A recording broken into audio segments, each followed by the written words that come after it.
최근 헛개나무와 가시오갈피처럼 생식으로는 섭취하기 어려운 구근류 작물들이 마시기 편한 액상차나 진액 등으로 가공돼 건강식품 시장에서 큰 인기를 끌고 있는데요. 주로 약재로 쓰이던 재료들이 이렇게 변신할 수 있게 된 건 바로 진공저온 추출기 덕분입니다. 특히 진공저온 추출기는 추출하는 방법에 따라 압력식, 무압력 순환 방식, 진공에서 저온 추출은 물론이고 저온 농축도 가능해 농산물을 다양한 방법으로 가공할 수 있다는 장점이 있는데요. 이번 편에서는 먼저 압력 방식에 의한 진공저온 추출기 작동 방법과 그 순서에 대해서 알아보도록 하겠습니다. 진공저온 추출기는 순행 방식으로 냉각시키는 원리로 작동 전에는 반드시 냉각수를 채워줘야 하는데요. 냉각수는 기계 뒷면 오른쪽 하단에 니플이 있는데 이곳에 넣어줍니다. 냉각수로는 보통 수돗물을 사용하지만 기기를 외부에 놓고 사용할 때는 겨울에 냉각수가 얼지 않도록 부동액을 넣어줍니다. 냉각수는 실리콘 호스를 유리관에 있는 밸브와 연결해 넣어줍니다. 이후 유리관 내부에 넣은 물은 자동으로 냉각수통에 들어가게 되는데요. 이때 냉각수는 처음에는 되도록 가득 채워 사용하며 이후에는 가동할 때마다 확인해 게이지의 3분의 2 이상 채워주는 것이 좋습니다. 냉각수 보축이 끝나면 탄기 오른쪽 아래에 있는 추출액 이송 밸브와 청소 밸브를 확인해 닫은 다음 탄기 뚜껑을 열고 구성품을 넣어줍니다. 먼저 타공망을 넣어준 다음 합판을 넣어줍니다. 이때 합판은 링의 홈과 실린더에 올라와 있는 보관의 합판을 결합해주면 됩니다. 준비된 재료는 추출용 전용 자루에 넣고 입구를 묶는데요. 내용물을 넣고 묶지 않으면 찌꺼기가 이송 배관을 막을 수 있고 배관이 막히면 분해해서 제거하는 공정이 까다롭습니다. 따라서 반드시 자루 입구를 묶어야 합니다. 재료가 담긴 자루를 넣은 다음에는 상판을 덮어주는데요. 이때 재료에 따라 물이 필요한 재료는 물을 넣고 그렇지 않은 재료는 그냥 뚜껑을 덮어줍니다. 그리고 물을 넣는 경우에는 타공방에서 보통 4개에서 5칸 정도 아래까지만 물을 채우는 것이 좋은데요.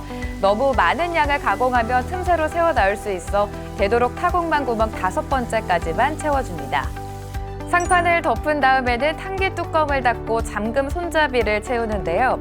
이때는 뚜껑에 유격이 생기지 않도록 하고 잠금 손잡이는 지그재그로 잠가줍니다. 그리고 가끔 너무 약하게 잠겨 뚜껑 틈새로 수증기가 나올 때는 증기가 나오는 방향만 조금 더 잠가줍니다. 이후 뚜껑까지 닫아놓은 상태에서 상단부 밸브를 모두 잠그면 압력 방식 가공 준비가 완료됩니다.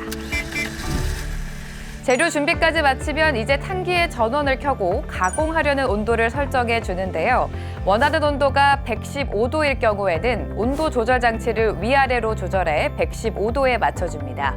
그리고 시간을 누르면 기존에 저장된 시간이 나오는데요. 시간 역시 원하는 시간에 맞춰 다시 설정해 줍니다. 온도와 시간 설정을 끝낸 다음 기계의 온도와 시간을 보면 설정각과 다르게 표시됩니다. 이는 현재 탄기 속의 온도로 전환된 것입니다. 따라서 당황하지 말고 바로 작업 버튼을 누르면 알림음과 함께 화롯불에 불이 켜지면서 시간 표시 등이 깜빡거리며 작동됩니다. 진공저온 추출기를 압력 방식으로 사용할 때는 다음과 같은 사항을 주의해야 하는데요. 가공할 때 온도를 과도하게 높이면 그와 비례해 압력도 과도하게 올라갑니다. 따라서 압력 방식으로 가공할 때는 온도 설정을 120도 미만으로 하고 물을 넣는 재료는 110도 미만으로 하는 것이 좋습니다.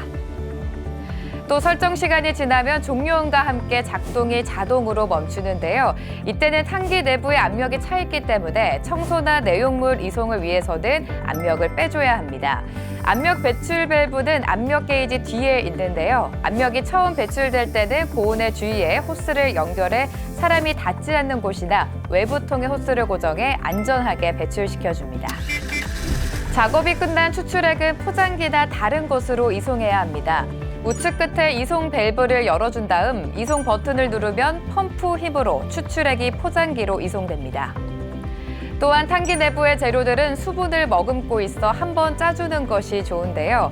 착즙을 위해서는 기판의 상승 버튼을 눌러 밑에서 위로 강제로 짜주면 추출액이 바닥으로 모이게 되고 포장기로 이송됩니다. 착즙이 완성되면 추출기에서 알림이 울리면서 착즙이 멈추는데요. 시간이 지나면 한 번 더 밀어줘 추가 착즙 여부를 기계가 자동으로 판단해 적당량의 힘으로 착즙하게 됩니다.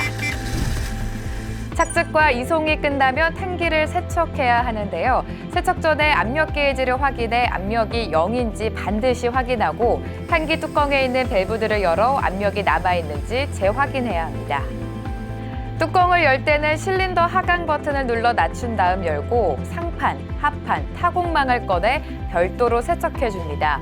탄기 내부는 청소 밸브를 열어놓은 상태에서 물을 뿌려주면서 수세미를 이용해 깨끗하게 닦아줍니다.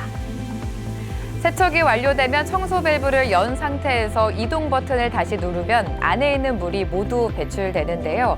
세척이 끝나면 타공망을 넣고 합판을 조립한 다음 뚜껑이 완전히 닫히지 않도록 손잡이를 하나 걸쳐놓고 뚜껑을 닫습니다. 이때 상판은 따로 건조하는 게 좋은데요. 그래야 통 내부를 완전히 건조하고 재료의 냄새를 남지 않게 할 수 있습니다. 진공 저온 추출기는 압력과 열로 가공하기 때문에 작업할 때 안전이 무엇보다 중요합니다. 항상 압력 게이지를 확인하고 면장갑을 착용해야 한다는 사실 잊지 마세요.